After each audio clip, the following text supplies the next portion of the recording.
ధన్యవాదాలు అధ్యక్ష. అధ్యక్ష, నేను మాట్లాడదామనుకున్న చాలా విషయాలు నీటిపారుదల శాఖ మంత్రులు మధ్యలో ఒకసారి గౌరవ ముఖ్యమంత్రి గారు కూడా చాలా క్లారిటీ వాళ్ళు చేసిన తప్పుల గురించి అయితేంది, మా ప్రభుత్వ లక్ష్యం ఆశయం ఏ విధంగా ముందుకు పోవాలనేది కూడా మళ్ళీ ఇప్పుడు సోదరు అక్బరుద్దీన్ గారు అడిగిన ఒక వ్యాలిడ్ క్వశ్చన్స్, వాళ్ళ డౌట్స్, దానికి ఇప్పుడే మళ్ళా మంత్రివర్యులు మంచి సమాధానం చెప్పిన అధ్యక్ష. బేసికల్గా వ్యవసాయం అనేది గ్రావిటీ కెనాల్స్ ద్వారా, వర్షాభావ పంటలు, కాలువల ద్వారా, చెరువుల కుంటల ద్వారానే ఒకప్పుడు వ్యవసాయం జరిగేది. ఏదో చిన్న చిన్న లిఫ్ట్లు అనేది సాధ్యమవుతుంది, కానీ ఈ లక్షల కోట్ల రూపాయలు హై రేట్ ఇంట్రెస్ట్లకు తీసుకొచ్చి రుణాల ద్వారా పెద్ద పెద్ద లిఫ్ట్ ఇరిగేషన్ ప్రాజెక్ట్స్, వందల కిలోమీటర్లు తీసుకొచ్చిన ప్రాజెక్టులు ప్రాక్టికల్గా ఫైనాన్షియల్గా వైబుల్ కావు అధ్యక్ష. ఎందుకంటే మనకు వచ్చే రిటర్న్స్ ఏదైతే ఉందో పర్ ఏకర్ చూసుకుంటే, మనం చేసే ఇన్వెస్ట్మెంట్ ఏదైతే ఉంటుందో పర్ ఏకరు, అది కూడా ఈరోజు మన గౌరవ మంత్రివర్యులు ఉత్తమ్ కుమార్ రెడ్డి గారు చాలా క్లియర్గా ఎన్ని లక్షల కోట్లు ఖర్చు పెడితే పర్ ఏకర్ ఎంత కాస్ట్ పడ్డది ఈ ప్రభుత్వంలో, గతంలో మనం ఎన్ని వేల కోట్లు ఖర్చు పెడితే ఎన్ని ఎకరాలకు సాగునీరు అందించినాం, ఈ ప్రభుత్వం వచ్చిన తర్వాత మనము ఎంత అమౌంట్ ఖర్చు పెడితే పర్ ఏకర్ ఎంత కాస్ట్ పడ్డది చాలా క్లియర్గా ఇచ్చింది అధ్యక్ష. నేను మీ ద్వారా గౌరవ ముఖ్యమంత్రి గారికి, మన మంత్రివర్యులు ఉత్తమ్ కుమార్ రెడ్డి గారికి ధన్యవాదాలు, అభినందనలు. తెలంగాణ ప్రజల పక్షాన ఈ ప్రాజెక్ట్స్ మీద తెలంగాణ ప్రజలకు పూర్తి అవగాహన, వాస్తవాలు తెలంగాణ ప్రజల్లో ఈ గత 10 సంవత్సరాల వల్ల గత 10 సంవత్సరాల లోపల ఈ ప్రభుత్వం చెప్పే మాటలకు, చేతలకు ఏ విధంగా ఈ రాష్ట్రం అప్లపాలైంది, ఏ విధంగా ఈరోజు ప్రాజెక్టు పేరు మీద దోపిడీ జరిగిందనే విషయం చాలా ఎంత బ్రహ్మాండంగా ఈరోజు గత 10 ఏళ్లలో జరిగిన విషయాలని ఈరోజు మన ప్రజెంటేషన్, పవర్ పాయింట్ ప్రజెంటేషన్ బాగా ఇచ్చిన అధ్యక్ష. ఇది చాలా మంచిది, ఈ ప్రజలకు తెలవాల్సిన అవసరం కూడా ఉంది. ఎందుకంటే ముఖ్యమంత్రి గారు, మంత్రివర్యులు చెప్పినట్టు కాళేశ్వరం అని చెప్పేది ఒక సినిమా, కాళేశ్వరం అంటే ఏదో అని చెప్పి ప్రజలలో ఒక అపోహలు కలిగించారు. కానీ ఆ లాస్ట్కు కాళేశ్వరం అనే ప్రాజెక్టు అది కేవలం కాంట్రాక్టర్ల కోసం దోపిడీ చేసింది, అది పేరు మీద దోపిడీ చేసింది తప్పితే నిజంగా అది రైతుల కోసం కొట్టిన ప్రాజెక్టు కాదు. 1 ఎకరా సాగునీరు రాలేదని చెప్పి ముఖ్యమంత్రి గారు స్వయాన మా అందరినీ మేడిగడ్డకు తీసుకుపోయి చూసి, అక్కడ అధికారులు ప్రజెంటేషన్ ఇచ్చి, తను మాట్లాడి మీడియా ద్వారా తెలంగాణ ప్రజలకు కూడా చెప్పారు అధ్యక్ష. అది ముమ్మాటికి నిజం అధ్యక్ష.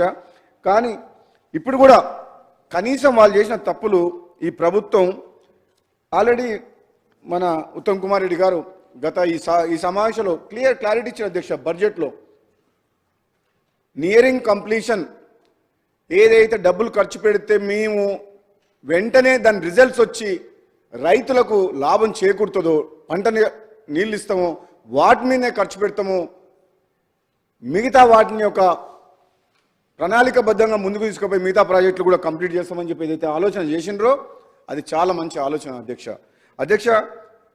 మీ దృష్టికి సరే, గతంలో ముఖ్యమంత్రి అయిన పొలిటికల్ బెనిఫిట్ కోసం, రాజకీయ ప్రయోజనాల కోసం తన మార్క్ ఉండాలని చెప్పి ప్రాణహిత చేవెళ్ళ పేరు మార్చి, గ్రావిటీ ద్వారా వచ్చే తుమ్మిడెట్టును కాదని కాళేశ్వరం పేరు పెట్టిన పేరు మార్చి, మళ్ళీ ఆయన ఏదో తన ప్రతి విషయంలో సెక్రటరేట్ కానీ, యాదాద్రి కానీ ఎక్కడైనా మార్క్ ఉండాలనుకుంటాడు ఆయన. కానీ డబ్బు వృధా అవుతుంది, కష్టాల్లో ఉన్న పేదోళ్ళు ఉన్నారు, చాలా రకాల ఇబ్బందులు ఉన్నాయి, ఈ ప్రజాధనం ఇంత దుర్వినియోగం చేయకూడదన్న ఆలోచన కంటే ఎక్కువ ఇంతసేపు తన గురించి మాట్లాడమే ఆయనకు ఎప్పుడు ఎక్కువ ఆనందం. ఈ పత్రికలు, పేపర్ల అడ్వర్టైజ్మెంట్లు ఇదే ఎక్కువ అధ్యక్ష. అంటే హంగామా, దాన్ని ఏమంటారు తెలుగులో, ఆర్భాటం. అరే ఆర్భాటం అంటే ఎట్లా అంటే, మామూలుగా అయితే ఎవరైనా చూస్తే కూడా ఈ తెలంగాణ రాష్ట్రంలో ఏదో అద్భుతాలు జరిగిపోయినాయి అన్నట్టు చూపించిన అధ్యక్ష. అప్పులు చేసినాం అంటే, ఎందుకంటే అప్పులు చేసి మేము ఏం చేసినాం ఊరికనే అన్నాం. అప్పులు చేయాల్సిన అవసరం లేదు అధ్యక్ష. అప్పులు ఎప్పుడు చేస్తారంటే తప్పనిసరి పరిస్థితుల్లో అప్పులు చేయాలి తప్పితే అనవసరంగా ప్రాజెక్టుల పేరు మీద అప్పులు చేసి మిగులు బడ్జెట్ ఉన్న రాష్ట్రాన్ని అప్పుల పాలు చేసిన అధ్యక్ష. అది బాధ. మా అందరికీ. గత అసెంబ్లీ సమావేశాల్లో మన హరీష్ రావు గారు ఉన్నారు, నేను అటుపక్క నుంచి మాట్లాడినా కాళేశ్వరం వద్దు అని చెప్పిన సార్ నేను 2018లో. ఈ యాదాద్రి పవర్ ప్లాంట్ కట్టొద్దు అని చెప్పిన సార్ నేను. అప్పు తీసుకొచ్చి కట్టకండి, బయట హైరేజ్కి ఇంట్రెస్ట్ తీసుకొచ్చి మనం అని చెప్పి అయినా వినలేదు అధ్యక్ష. ఇప్పుడు ఈరోజు ఈ కాంగ్రెస్ పార్టీ ప్రభుత్వం వచ్చిన తర్వాత వాళ్ళు ఇంత తొందరపడుతున్నారంటే సమయం ఉంది, 5 ఏళ్ల పాటు ప్రజలు తీర్పిచ్చిండ్రు. తప్పకుండా కాంగ్రెస్ పార్టీ మా ముఖ్యమంత్రి గారి ఆధ్వర్యంలో మంచి టీం ఉన్నది అధ్యక్ష, కమిట్మెంట్ ఉన్నది, ఆలోచన ఉంది. ఈ రాష్ట్రాన్ని మంచిగా చేయాలన్న ఆలోచనతోటి ముందు పోతున్నాం. హరీష్ రావు గారికి బాధ అనిపిస్తుండొచ్చు, కానీ గతంలో మీరు సరే మీ నిర్ణయమా అది కేసీఆర్ గారి నిర్ణయమా తెలంగాణ ప్రజలందరికీ తెలుసు. ఆ రోజు ఆనాడు ముఖ్యమంత్రి ఎదురుగా గట్టిగా మాట్లాడే ధైర్యము మంత్రులకు, ఎంపీలకు, ఎమ్మెల్యేలకు, అధికారులకు లేదు అధ్యక్ష. అది వాస్తవం, వాళ్ళు ఒప్పుకోవాలి గుండె మీద చేసుకొని. ఎవరు కూడా ఆయనతోటి అలా కాదు, అది తప్పు, ఇట్లా చేస్తే బాగోదు, ఇట్లా చేయాలని చెప్పే ఆలోచన ధైర్యం లేకుండే ఆయన అవకాశం ఇవ్వకపోయేటోడు. ఈ రోజున్న పరిస్థితి వేరు. ఈరోజు అధ్యక్ష సబ్జెక్ట్ పోతా అంటే దాంతో ఎంత నష్టమైందా, మీరు మీ స్వార్థం కోసం అని చెప్పి నోరు మూసుకొని కూర్చోవడం వల్ల, జీహూజ్ ఉండడం వల్ల తెలంగాణ రాష్ట్ర ప్రజలకు నష్టం జరిగింది అధ్యక్ష. అది నా బాధ. వీళ్ళు ఆ రోజు అది కాదు, ఇది ఇట్లా కాదు అని అనుంటే ఈరోజు తెలంగాణ రాష్ట్రం ఎంతో కష్టపడి ఎన్నో ప్రాణాలు కోల్పోయి తెచ్చుకుంది, ఇట్లా ఉండకపోయేది అధ్యక్ష. అది మా బాధ. మీ స్వార్థం కోసం అని చెప్పి తెలంగాణ రాష్ట్రం నాశనం అయింది అధ్యక్ష. మేము అధ్యక్ష మా ముఖ్యమంత్రి గారు, మంత్రులు, మా సోదరులు వెంకటరెడ్డి గారు, భట్టి గారు అందరూ కూడా వీళ్ళ ఇరిగేషన్ ప్రాజెక్ట్స్ మీద అందరికి అవగాహన ఉంది. అందరూ కూడా హరీష్ రావు గారి మీద పొద్దున్న నుంచి చెప్తూనే ఉండరు. మళ్ళీ నేను వాళ్ళని ఏమన్నాను అధ్యక్ష, నేను ఒకవైపు వాళ్ళని చూస్తే బాధ అనిపిస్తుంది, ఎంతకన్నా అనాలని. కానీ అట్లని చెప్పేసి వాళ్ళు మేము తప్పు చేసిన ఒప్పుకుంటున్నాం, నిజంగా తప్పు జరిగిందని అంటున్నా అంటే అది లేదు. మళ్ళీ ఇప్పటికైతే ఆ రోషం మాత్రం పోలే.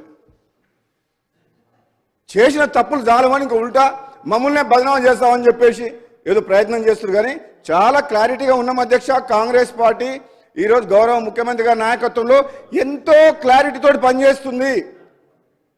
తెలంగాణ ప్రజలు కూడా ఎంతో నమ్మకంతో ఉన్నారు. వాళ్ళకి మేము ఏదో అరచేతిలో స్వర్గం చూపించినట్టు మేము ఎప్పుడు మాట్లాడతలేము. మేము ఎట్లా మాట్లాడుతున్నాం, కాంగ్రెస్ పార్టీ అంటే ఫస్ట్ మా ధర్మం ఏంటంటే ఈరోజు పరిస్థితి ఏంది, రాష్ట్రంలో ఆర్థిక పరిస్థితి ఏంది, కృష్ణా జలాలు ఎట్లయింది, ఈరోజు మన ప్రాజెక్టుల పరిస్థితి ఏంది అని వివరంగా అన్ని ప్రజల్లోకి తీసుకుపోతున్నాం అధ్యక్ష. ఇక లాస్ట్కు మా ప్రాజెక్టు విషయం నల్గొండ జిల్లా అధ్యక్ష. నల్గొండ జిల్లాలోనే పోరుబాటు చేసి ఇచ్చారు. మా సోదరులు కూడా చాలాసార్లు మాట్లాడిండ్రు. ఏమని, నల్లగొండ జిల్లాకు మీ ప్రభుత్వం గత 10 ఏళ్లలో చేసినంత అన్యాయము గతంలో ఎప్పుడు జరగలేదు. అది సొరంగ మార్గమే కావచ్చు, ఉదయ సముద్రం ద్వారా బ్రాహ్మణ వెల్ల ప్రాజెక్టు కుర్చేసుకొని కూర్చొని కంప్లీట్ చేస్తా అన్న మా శివనగూడెం రిజర్వాయర్ ఫ్లోరైడ్ పీడిత ప్రాంతమైన మా మున్గోడు దేవరకొండ కావచ్చు.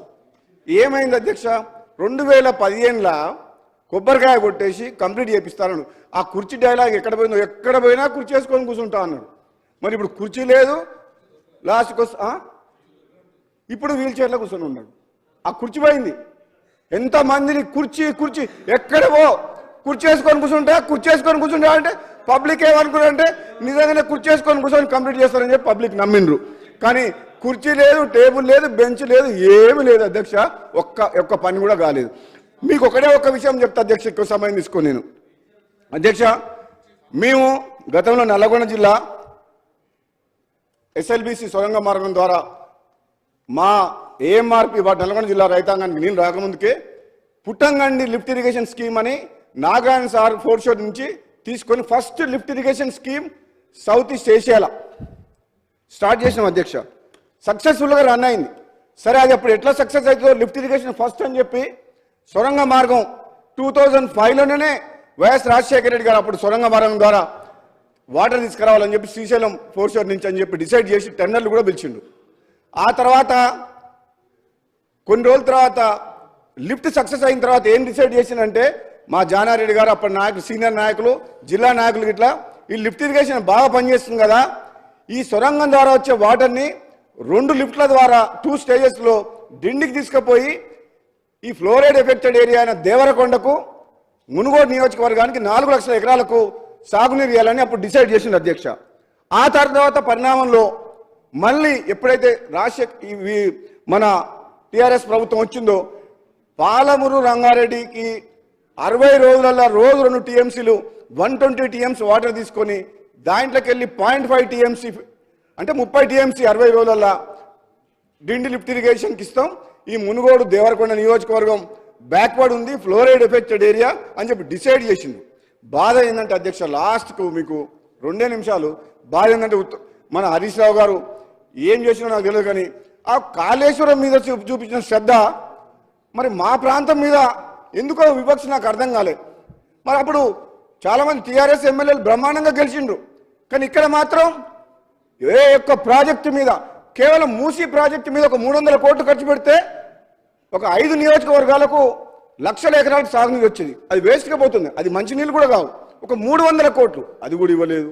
మాకు లక్ష ఎకరాలకు సాగునీరు నుంచే మా బ్రాహ్మణవేల ప్రాజెక్టుకి ఇవ్వమని చెప్తే హరీష్ రావు గారిని గత సభలో అంతకుముందుకు వెంకటరెడ్డి గారు అడిగినా రాజకీయ కోణంలో ఆలోచించిండ్రు. ఇది వైఎస్ రాజశేఖర రెడ్డి గారు కాంగ్రెస్ ప్రభుత్వం స్టార్ట్ చేసిన ప్రాజెక్టు. ఈ ప్రాజెక్టు కంప్లీట్ చేస్తే నకరికల్ మునుగోడు నల్గొండకు వస్తే వీళ్ళ అన్నదమ్ములకు పేరు వస్తుందని చెప్పి ఉత్తమ్ కుమార్ రెడ్డి గారు ఉన్నారు ఇక్కడ. 80% కంప్లీట్ అయింది అధ్యక్ష. 2014 నాటికి కంప్లీట్ చేయలేదు. అది ఈ 10 ఇయర్స్లో కూడా కంప్లీట్ చేయలేదు. ఇప్పటికి కూడా ఇంకా రైతులకు నేను ఇస్తలేరు. 80% అయిన ప్రాజెక్టు కూడా. ఇక మూడోది, అన్నిటికంటే గొప్ప విషయం, ఈ ప్రాజెక్టులు కాంట్రాక్టర్ల కోసమా రైతుల కోసమా అని ఒకసారి ఆలోచన చేస్తే అధ్యక్ష, మా డిండి లిఫ్ట్ ఇరిగేషన్లో 7 ప్యాకేజీల కింద మా మునుగోడు దేవరకొండకు 6,000 కోట్ల రూపాయలు అడ్మినిస్ట్రేటివ్ శాంక్షన్ ఇచ్చి 7 ప్యాకేజీలకి ఇట్లా టెండర్ పిలిచిండ్రు. కాంట్రాక్టర్లు వచ్చిండ్రు.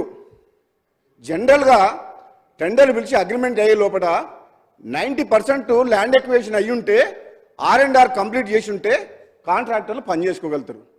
ల్యాండ్ ఎక్విజిషన్ లేదు, R&R లేదు. 7 ప్యాకేజీల కింద 6,000 కోట్లకు టెండర్ పిలిచిన అధ్యక్ష. ఏం తొందర కొట్టుకపోయిందని చెప్పేసి హడావుడిగా రైతులని ఊర్లు కాల్ చెప్పడం.